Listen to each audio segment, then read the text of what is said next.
A big round of applause.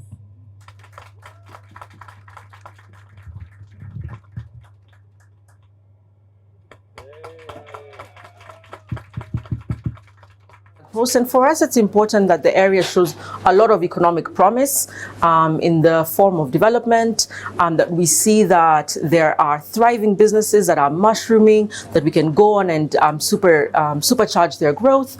And so for us, Ruaka felt like a no-brainer. Its adjacency to the Nairobi metropolitan is very important. The level of infrastructure growth that has taken place over the last couple of years, with all of the bypasses essentially creating Ruaka as an entry point into Kiambu, it felt like a story that we had to be part of. And being on the ground today just shows that that premise that was on paper is certainly coming to life. It's part of our drive in two ways. Post the merger of CBA and NIC, we had opportunities to rationalize our network. For example, we're in Ruaka today, just about a kilometer up the road. We had two branches very close to each other.